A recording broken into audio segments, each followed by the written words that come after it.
Crisis in the classroom, ending the Department of Education. It's a reckless idea. Why some say it will actually improve schools. Plus, school vouchers back on the table. What about Tennessee's pilot program has a full rollout in doubt? Sir, I am not drinking. Completely sober and charged with a DUI. Why this keeps happening in the mid-state.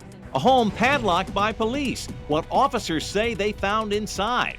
Pointing fingers, who key Democrats blame for the failed presidential bid.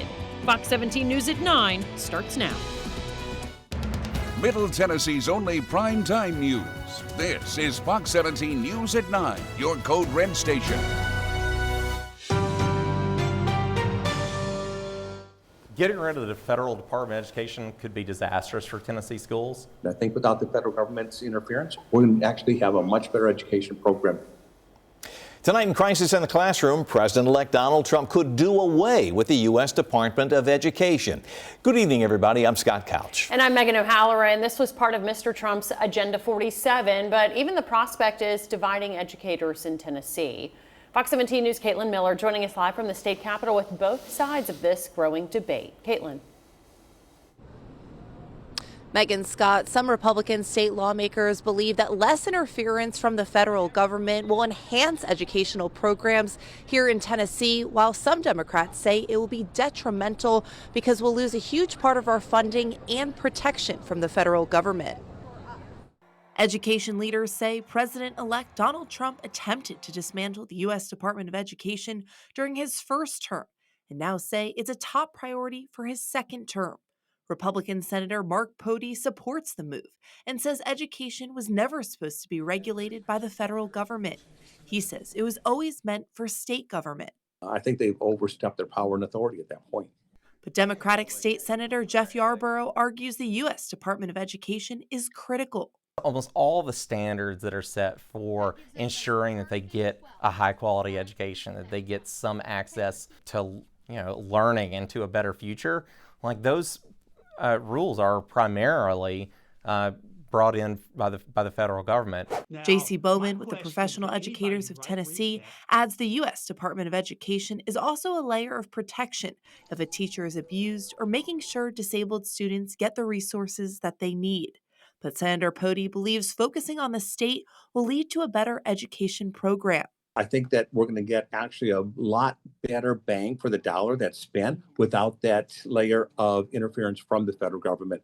Senator Yarborough says it will put a larger burden on Tennessee taxpayers to fund schools. More than 1 out of every $10 that educates children in Tennessee comes from the federal government. Like wiping out those funds and those dollars is an insane thing to do. And he says it will be up to the state government to make sacrifices in other areas to make up this difference. Ending the agency would require the approval from Congress and a great deal of political capital, but abolishing the U.S. Department of Education is possible. Reporting live from downtown, I'm Caitlin Miller, Fox 17 News, your Code Red station. Caitlin, thank you. Right now, breaking news involving President-elect Donald Trump as he names a new White House chief of staff. He is tapping Susie Wiles for that job. She's credited with managing his successful presidential campaign, which observers say is the most disciplined of his 3 runs for the White House. Wiles, by the way, the first woman who will hold this influential role. Republican control of the House of Representatives inches a little closer for the next 2 years to being reality tonight. Now, according to the Associated Press, Republicans won 210 seats. They only need 8 more to secure that majority. The AP has yet to call 27 races, but the majority of those are leaning Republican. Republicans reclaim control of the U.S. Senate on election night. If the school voucher pilot program wasn't successful, then why are you pushing it? Tonight in Crisis in the Classroom, continuing coverage on the renewed efforts of Governor Bill Lee's school voucher program. Fox 17 News taking a deeper dive into the success of the school voucher pilot program after conflicting evaluations. Fox 17 News' Karen Aguilar joining us in front of the Capitol with what she learned tonight. Karen?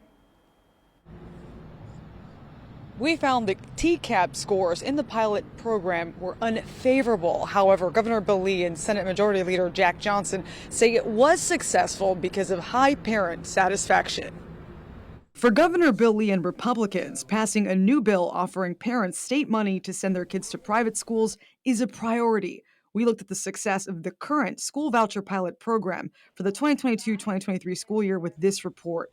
Overall, TCAP scores show private schools didn't exceed expectations over public schools, and meeting expectations were lower than public schools.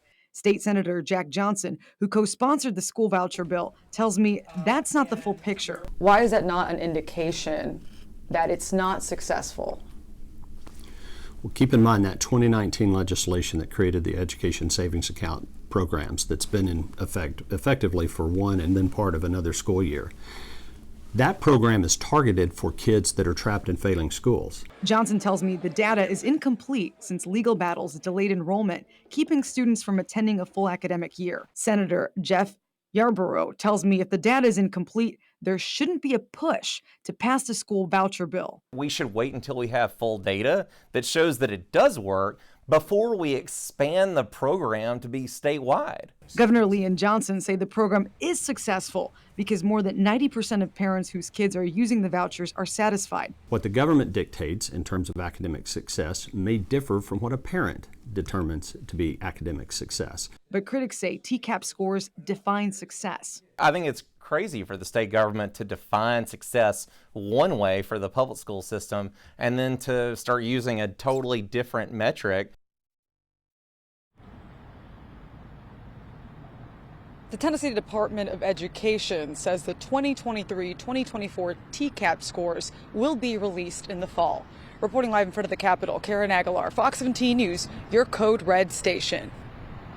Fox 17 News tracking the voucher program for over a year. You can see coverage on our Fox Nashville YouTube channel. Just search voucher. You can also see the entire newscast and watch live videos when we're streaming. Crisis in the Classroom is Fox 17 News' commitment to exposing problems in our schools and finding solutions. If you have a story you think we should cover, send us an email to news@fox17.com or call our tip line at 615-266-4149.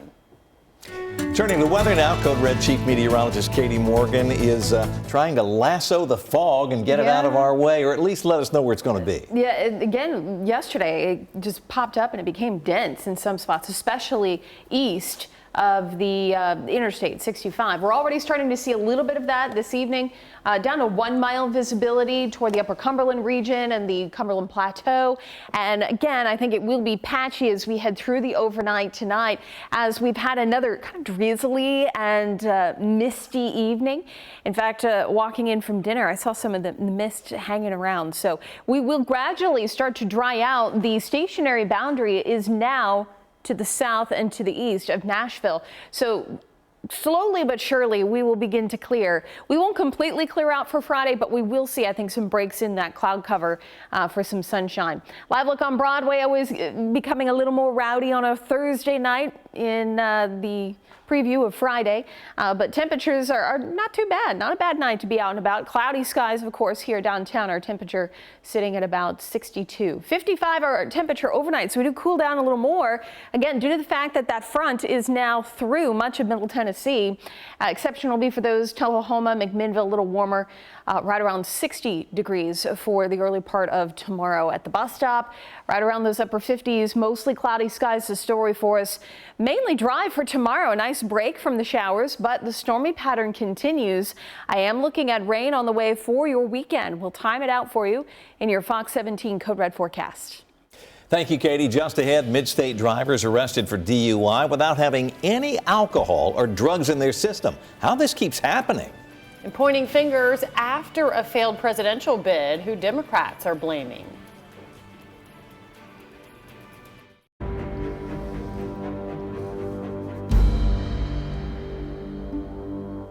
Middle Tennessee drivers charged with DUI when they are completely sober. Well, Fox 17 was first to tell you about this kind of justice gone wrong last February, and now the drivers are fighting back. We tracked several of these cases and discovered that at least 2 of these drivers are now taking action against the police departments that charged them.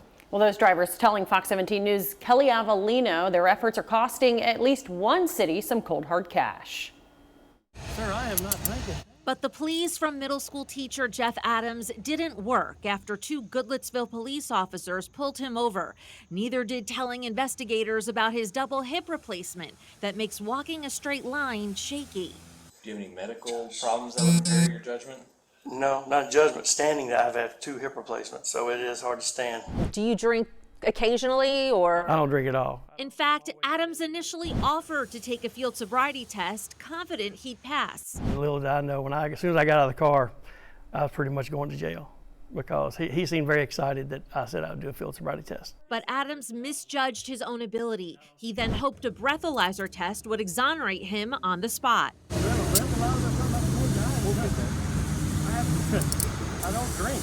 Murfreesboro police arresting a man. Fox 17 News uncovered in our previous report that the majority of law enforcement agencies in Middle Tennessee no longer use breathalyzers on scene, including Goodlettsville Police. Police say blood draws are more accurate and that breathalyzers don't detect drugs anyway. So the reason you're being arrested right now, probable cause, you showed enough signs of impairment on the test for me to make an arrest. Adams immediately lost his part-time job as an Uber driver and feared damage to his reputation as a teacher and coach. I've had less than 5 traffic infractions in my life, and then to be arrested for a DUI, and you have to explain that to your own kids, and worry about it getting out to the school system. After 5 long months, Adams' alcohol and drug tests came back negative, and a judge dismissed the case. But Adams says the emotional and financial toll are far from over. It was the most stressful, most traumatic experience I've ever had. Data obtained by Fox 17 News shows judges dismissed about 12% of DUI cases in Tennessee this year. But new numbers from TBI reveal it's a bigger problem than you may think. We found more than 600 sober drivers, people who did not drink but were charged with DUI since 2017. There's a bunch of firsts this morning. Adams decided to take legal action. This letter from his lawyer to the Goodlettsville city attorney says the city violated Adams' constitutional rights. So Adams demanded a $75,000 settlement. The city ultimately paid Adams $5,000 to avoid a lawsuit. If this had gone to court, it wouldn't necessarily have been an open and shut case just because Adams' alcohol and drug tests proved he was sober. Goodlettsville police say the officers still had probable cause to arrest him because they say he performed poorly on the sobriety test. It ruins their lives. DUI defense attorney Scott Kimberly believes officers need more training to consider other factors that could affect a field sobriety test, like medical problems, age, and even exhaustion. People look at me and they ask, how can this happen? And my answer is it happens all the time. What we have to do as a community is ask for greater accountability and stronger training. There's no repercussion, no consequence. There's a problem here. There's a pattern. Especially when I found out that I'm not the only one. Goodlettsville police sent Fox 17 News a statement that reads in part, DUI and standardized field sobriety testing are not an exact science. We would like to be perfect, but we are not, the process is not, and the world is not. We have performed training both last year and this year in an effort to make us as good as we can possibly be.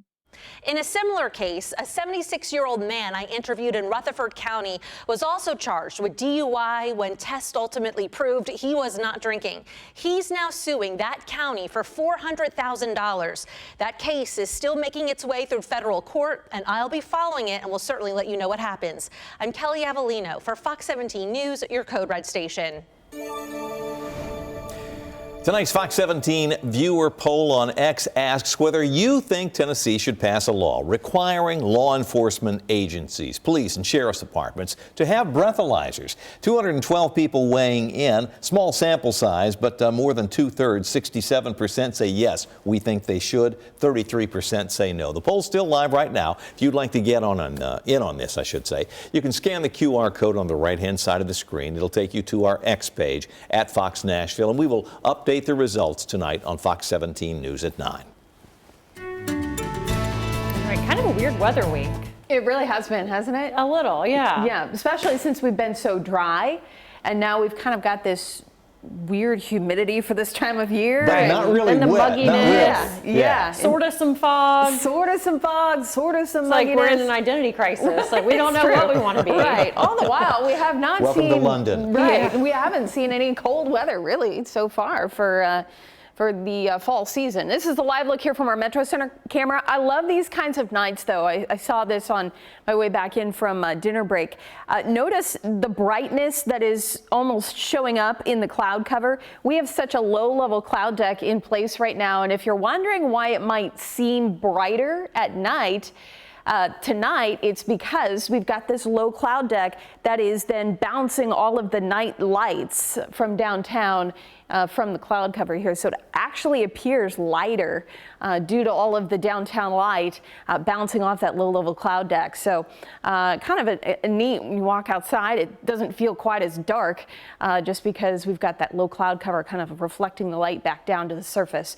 Out the door for tomorrow morning, we keep that sky mainly cloudy, but we'll eventually start to see the clouds clear. Temperatures holding in the upper 50s. Really not looking too bad to start the day. And tomorrow will be one of the only days that stays dry.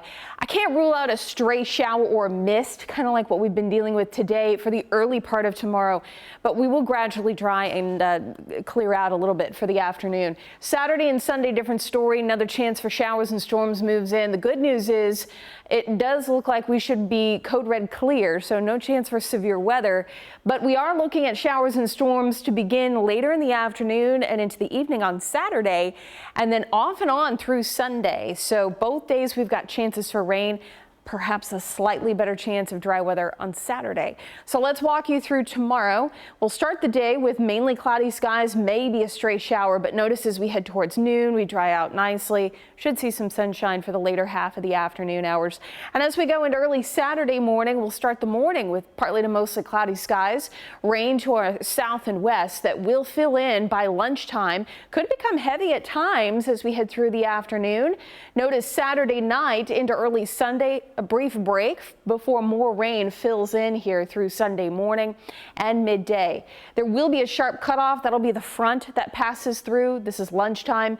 And notice as we head towards Sunday evening, it does begin to dry out. But I would say we've got a better chance of staying cloudy and rainy for more of Sunday than Saturday. Overall, between Saturday and Sunday, maybe 1 to 2 inches with locally higher amounts. It's a good drink of water headed our way. We'll have more on the tropics coming up.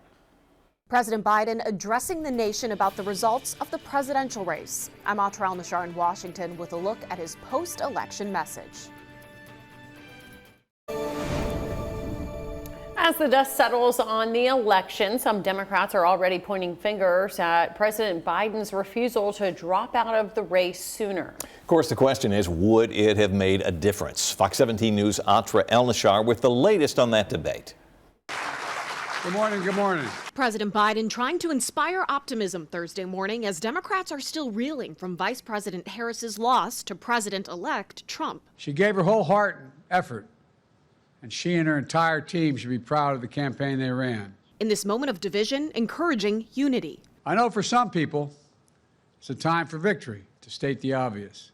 For others, it's a time of loss. You can't love your country only when you win. You can't love your neighbor only when you agree. President Biden called President-elect Trump to congratulate him, says he'll work with him on a peaceful transfer of power, and has invited him to the White House, keeping with a tradition that Trump broke in 2020. Now, behind the scenes, there are Biden allies who blame party leaders like former House Speaker Nancy Pelosi, former President Barack Obama, for allegedly forcing Biden out. But to many in the party, Biden holds some blame for Trump's victory. Harris campaign advisor David Plouffe posted on X, "We dug out of a deep hole, but not enough." Not long after, Plouffe deleted his account. Some believe the vice president was unintentionally set up to fail with just over 3 months to run for president, something most candidates get over a year and a half, including a primary, to do. Ultimately, it was Harris who called the shots in her campaign. Some who worked on that campaign now publicly saying she didn't do enough to separate herself from President Biden. Would you have done something differently than President Biden during the past 4 years? there is not a thing that comes to mind. That was a statement heard around the world because Americans are dying for a difference. They're dying for a change from the Biden administration. And she needed to go out there and make the case that she wasn't going to be Biden 2.0. She was going to be Harris. The real question for Democrats now is, who will they be going forward? And next time, will it be what voters want? In Washington, I'm Atrell Nishar reporting. Metro doing something it rarely does, padlocking a home. What prompted this move? Also ahead, a mid-state holiday tradition. What you can expect from this year's A Country Christmas at Gaylord Opryland. It's amazing to see what one house, how detrimental it can be to a neighborhood like this. In Operation Crime and Justice, Metro Police raiding and padlocking a South Nashville home. Metro prosecutors say this property has been a real hotspot for crime for a decade. Fox 17 News' Kylie Walker shows us what police say they found inside. I spoke with a 47-year-old neighbor who says that home has been a problem since he was just 12 years old. Now, police have responded to the location over 400 times and have made dozens of arrests. In a rare move, Metro Police padlocked a home on Shasta Drive, marking just the 5th time this has happened at a private residence under Tennessee's public nuisance law. Our neighbors are scared. I don't think there's another word to voice that concern. Longtime resident John Mason started a neighborhood watch group after numerous encounters in the community where people raise their children. And a few of us are veterans down the street, and we relate it to when we walk outside, we do something that we only did overseas, and that's immediately scan right or left. That's a very traumatic experience for anybody. Police say arrests at the property have been for offenses including theft, aggravated assault, and drug possession. I was eating dinner on the front porch one time with my fiance, and we heard an altercation happening, which led into gunshots. A neighbor, Raina Lesh, was relieved to see the SWAT team and Metro Police putting an end to it this morning. I think this is going to fix like 90% of our problems. I mean, I really do. This is usually what the problem is. It has been this house. I'm so excited to see it might be calm and peaceful. Seizing guns and making arrests Thursday morning while also taking the homeowner in for questioning. South Precinct Commander Kevin Lavelle revealed 8 people were living in a backyard shed, 2 of whom had outstanding warrants. It's worse than deplorable. If you've seen the movie or the show's Hoarder, with the little narrow spaces to try to get through areas, it's like that, and it's nasty. Commander Lavelle said the homeowner, William Ernie Allen, was warned over a year ago to stop criminal activity, but showed no concern. Now, the homeowner is ordered to appear in front of Judge Dozier next week. Both he and his daughter will also be interviewed and could face charges. For now, reporting in Nashville, Kylie Walker, Fox 17 News, your Code Red Station.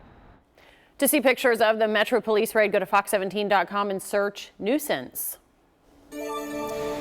Well, the Christmas season is unofficially underway here in Middle Tennessee as we celebrate a long-time holiday tradition. Fox 17 Code Red meteorologist Brett Luna takes us inside Gaylord Opryland's A Country Christmas. Well, this is one of the best times of year, and Christmas is in the air out here at the Opryland. This was the kickoff of the 41st annual A Country Christmas. Ready, do it!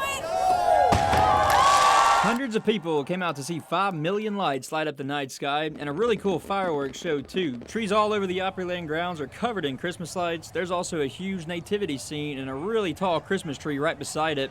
Another part of all the fun is a country Christmas dinner. It'll start later this month, and that'll last for several days in December too. Country music artist Terry Clark is one of the headliners this year. It's going to be a very classic style Christmas show, and it's a dinner too, so you get dinner and a show. The frontmen are the other headliner. One of the band members, Larry Stewart, has already performed at the show, but for his 2 bandmates, Richie McDonald and Tim Rushlow, it'll be their first time, and they're all excited. To think that I get to do this with my brothers here one more time, it's pretty cool. And how excited are y'all to be doing this for the first time? Oh, pretty much. Go ahead, Richie. Go ahead, Tim. No, man, you go. No, you know what? It's something that I used to come out here with my family, you know, as a tradition, and always wanted to perform out here, and now we have the chance. This is, you know, Gaylord Opryland Hotel is magical. I mean, this is where you come, look at all the lights. It's just, there's no place like it in the world, honestly. Reporting in Nashville, Brett Luna, Fox 17 News, your Code Red Station. can't believe we're already talking about Christmas lights. It's that time of year. Let's start off with a look at how mild it is still. The front has passed through Tennessee, but you can see much colder air just to our north and west. We won't really be cooling down too much, but we'll be a little slightly cooler, we'll call it, by tomorrow morning with those temperatures hovering in the mid-50s. All the while, I've had this question a few times. When are we going to cool down, like really cool down? In Nashville, we have yet to see our first freeze. Temperatures at or below 32 degrees. The average first freeze is November 1st, and we've just passed that. The latest first freeze that we've ever had on record is the 29th. So that is still a little whiles away, but we are still looking fairly mild. And honestly, I'm not seeing cool weather anytime soon. We'll talk a little bit more about that, but we're also going to have a look too at the tropics. We continue to monitor Hurricane Raphael, where it is headed. That all coming up in your Fox 17 Code Red forecast. Eager to get back on the field, what needs to happen for Titans starting quarterback Will Levis to return to action? What we found is that it absolutely. Turning to tech to end the housing shortage, how it works.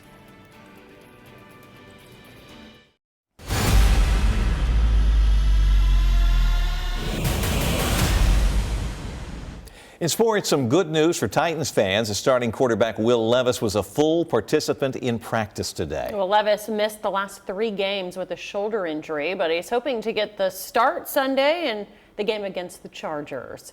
Will Levis injuring his right shoulder in the Titans' Monday Night Football game against the Dolphins. He played the following game against the Buffalo Bills and has not taken to the field since. Now, head coach Brian Callahan says they are steadily increasing Levis's reps at practice this week. Levis admitted he couldn't even do push-ups right after he got hurt, but now he says the soreness and the pain subsided some, and he's getting closer to being able to make all the throws. Just want to make sure that I can go out there and make all the throws in the way that I could before I got hurt. And it's an everyday process of testing different things and coming out the field and monitoring my soreness or pain level throughout the day. So it's just been that, and I'll know when I'm ready, when I know I'm making those throws. Looks like he's got his fastball back there. Now, we'll have a better idea of exactly how Levis will be able to go perhaps on Sunday when the team releases its injury report tomorrow. You can watch the Titans and the Chargers right here on Fox 17. Kickoff is at 3:05 Sunday afternoon. Now, tomorrow night, college football is back here on Fox 17. You can catch an exciting Big Ten matchup, Iowa taking on UCLA. Kickoff for that game is at 8. Then on Saturday, we have a college football triple header for you. It starts at 11 a.m. when Purdue takes on Ohio State. Then at 3 o'clock, the Colorado Buffs, led by NFL Hall of Famer safety Deion Sanders, plays Texas Tech. And then don't miss Nevada taking on Boise State to round out the night. That game starts at 7 p.m. The high school football season is officially here, and this time the frenzy is starting before kickoff. Fox 17's Football Frenzy Live starts at 6:30 every Friday night and will get you ready for all the biggest matchups in the mid-state. Our pregame show will be live at our game of the week every Friday night of the high school football regular season. From coach and player interviews to Friday night forecasts and fantastic fans, we have you covered in Nashville's only 30-minute high school football show. So join us every Friday night at 6:30 for Football Frenzy Live. Hurricane season not done yet. We have our eye on Hurricane Raphael, where it is tonight and where it's headed. And what we found is that it absolutely is a game changer. 3D printed homes, how much the new technology could save home buyers and how safe they are. Plus, a special thank you for 5 Tennessee veterans, why the governor is honoring them tonight. With home prices surging nationwide, some people are turning to new technology to make owning a home more affordable. In tonight's Spotlight on America, our Lisa Rantanella shows us how 3D printed homes are slashing the cost for both builders and buyers. Precision, programmed, imprinting an idea in minutes.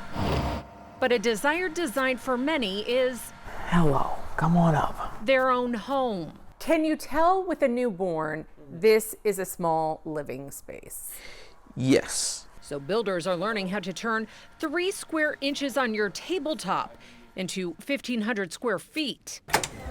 So yeah, come on in. With 3 bedrooms. Wow, this is very nice. And 2 bathrooms. We've not financed anything like that, never appraised one before. The group Sustainable Concrete Innovations leased a printer to complete the first printed home in Ohio this summer.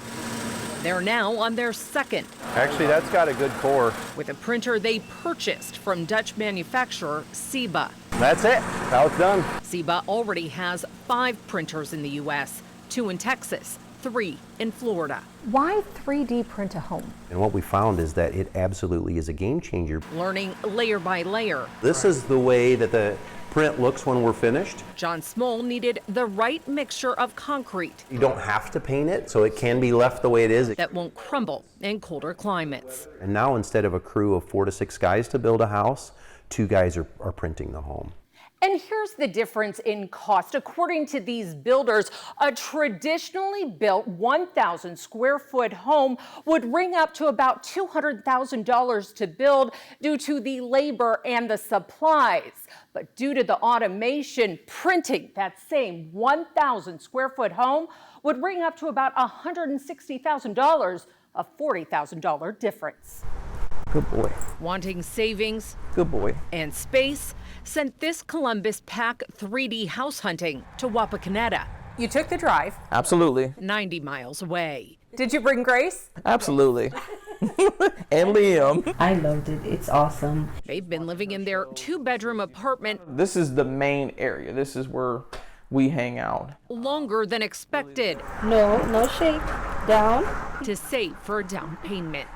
Good boy. Our target is to try to develop more affordable housing. But even if 3D printed homes cost less to create, rents are not getting any cheaper. Not by a long shot. No. Not at all. Builders say the savings may stay with the seller. For you to build one and buy one, do you think you'll receive that 20% savings? Lord willing. For Spotlight on America, I'm Lisa Rontola. Tonight in Crisis in the Classroom, parents, teachers, and students all breathing a sigh of relief after a school threat turns out to be a false alarm. Emergency crews evacuated Shelbyville Central High School in Bedford County today after getting word that a grenade was found in a backpack at the school. It turns out that grenade was a fake. Crisis in the Classroom is our ongoing commitment to you, our viewers, to expose problems in our schools at all levels and to look for solutions. If you have a story you think we should cover, send an email to news@fox17.com or you can phone our tip line, 615-266-4149. Too early to start thinking about the weekend? Oh, never too early to start. I was about to say the same thing. We can start it now on a Thursday. Always a good time. That's right. No, I'm usually putting the weekend forecast up on Monday. Yeah, we have to have something to look forward to. That's, of course, we always have to. We are quiet tonight. Tomorrow, it'll be fairly quiet as well. And the first thing that I actually have up is our college football graphic.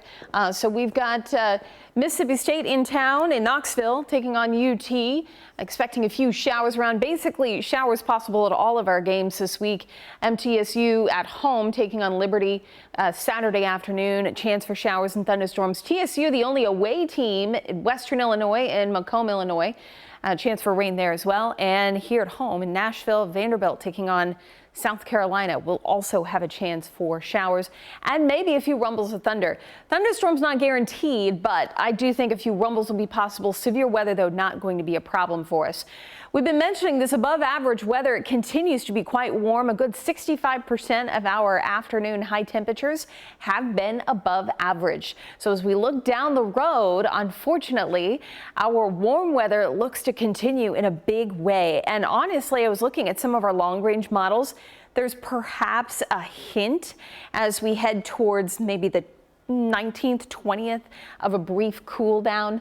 But other than that, the overwhelming majority of those days between the 15th and the 21st look to be well above average for the eastern half of the U.S. When you compare that to rain chances, more rain out in the central plains and perhaps maybe slightly above average rainy conditions for us here in Middle Tennessee and southern Kentucky. It's something we'll have to continue to watch. But the bottom line is that the cold weather is really nowhere to be found at this point. Hurricane Raphael continues to churn in the Gulf. In fact, a very impressive storm at this hour. It is a Category 2 hurricane, and notice that it is just slowly meandering its way across the Gulf of Mexico. And what's sort of interesting about this storm is the fact that it will continue to make its way west.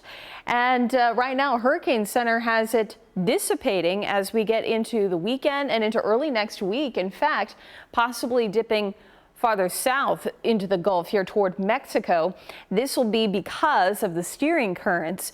One, it will steer it in this direction, but two, there's a lot of wind shear that we're expecting associated with an upper trough, and that will help actually break the storm apart. So that is the reason for the downgrading while it is still over open water here, is mainly because of the wind shear that will likely just break the storm apart out in open water, which would be good news. Still, there's a lot of moisture associated with this system, and we will actually tap into a little bit of that this weekend, pulling in some moisture from the Gulf of Mexico, which will bring us the potential for 1 to 2 inches of rain. So it's actually a fairly beneficial hurricane as far as the rain goes for us. We take a look at your 7-day forecast. 70 is the story all the way into early next week. We will find, again, a chance for a few showers and storms on Veterans Day Monday, and maybe a few more coming in by the middle to late part of next week. Just ahead, honoring a tradition of service. The 5 Tennessee veterans recognized today for service to Uncle Sam before service to you. And a friend in the White House, the impact Donald Trump in the Oval Office could have on gas prices. In your community, Governor Bill Lee celebrating state employees today who served our country before they started serving you. It's sort of a kickoff to Veteran Day events across the state that will be happening over the next few days.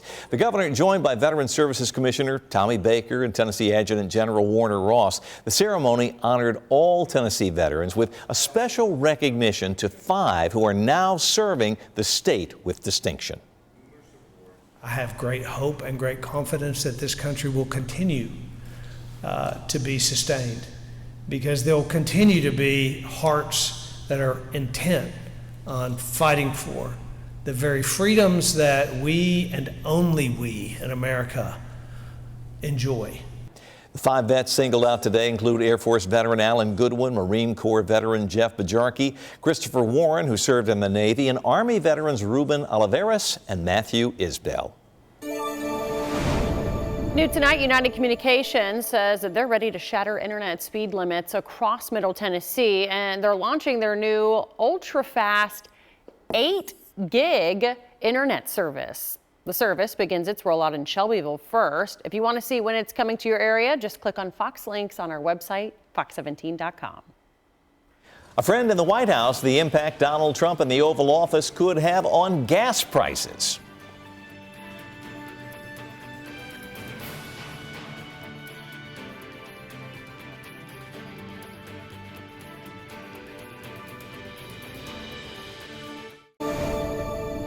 In consumer news, oil companies could soon have a friend in the White House again, and we could all be the beneficiaries. Many energy analysts think that having Donald Trump back in the Oval Office will set the stage for regulation rollbacks for domestic oil and gas companies. That could result in lower prices at the pump. Now, if he does what he did during his first stint as president, Gas Buddy says gas prices could drop below $3 a gallon next year nationwide. Regular gas, of course, already under $2.80 a gallon here in Tennessee on average. If you need a breath of fresh air, you can now buy it. A lakeside town in Italy is canning up its fresh air and selling it to tourists looking to capture a piece of Lake Como. The cans are being sold for $11 and they're only available in local stores. Immigration and the election. I'm Christine Frazan with a look at how the two became so intertwined. What's the messaging coming from the Democratic Party after Tuesday's election? I'm Matt Gelka in Washington with why some Democrats say the message needs to change. That story coming up. This is Fox 17 News at 10, your Code Red station.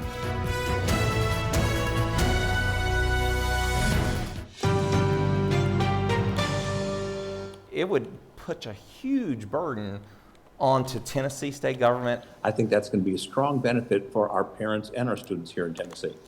Now to crisis in the classroom. President-elect Donald Trump could abolish the U.S. Department of Education